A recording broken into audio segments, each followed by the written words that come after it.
in a monastery of 12 Maris brothers. I was 4 when we arrived at the Maris community and would spend almost 10 years there, rarely seeing my father. Mum and I were allocated 2 tiny rooms at one end of the complex, which bordered a schoolyard and classroom buildings.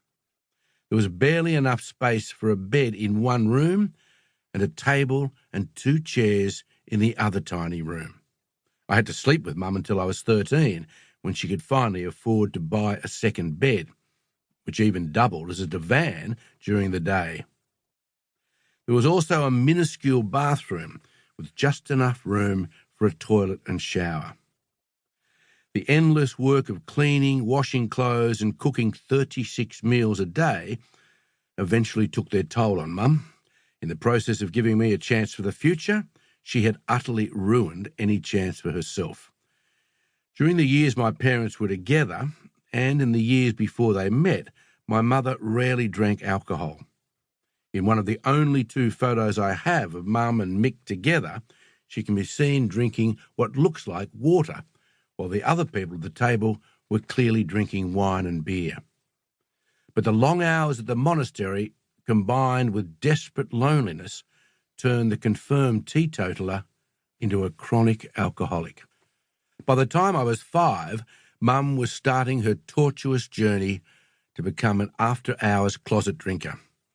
By the time I was 6, she was well on her way to becoming a tormented, gold-plated alcoholic. It was during the blur of alcoholism that her tongue loosened, and the first hint of my father's family scandal spilled over into her almost constant verbal abuse of me.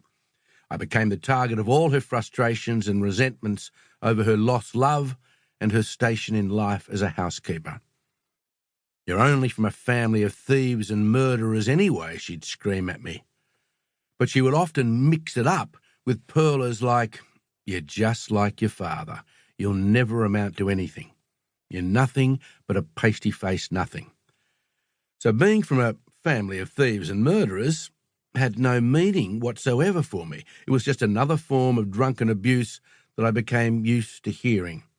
I heard it over and over again throughout my childhood, teenage years, and even into adulthood. For half my life, I put it down to Mum's unhappiness in losing the one and only man she'd ever loved. It was as if she couldn't bear to ever set eyes on him again, but at the same time would never get over him. Mum's situation was made even more tragic because, when sober, she was a well-read woman with a great sense of humour and an incredible work ethic, albeit very little affection for me. So I grew up with this Jekyll and Hyde character and tried to tell myself that whatever she said was only the grog talking. Meanwhile, the verbal abuse escalated into physical violence. I'd cop beltings with the plug of the iron and the buckles of belts, all the while being told I was from a family of mutilators and bushrangers. On Mick's side, of course. Still, it meant nothing. It was just another form of name-calling. I became immune to it and never questioned the meaning behind it, so the secret stayed hidden until I sat beside my father's deathbed. I was in my late 20s when the mortally ill Mick announced he needed to tell me a terrible family secret. I blanched because if Wild Mick described it as terrible, I thought it must really be catastrophic.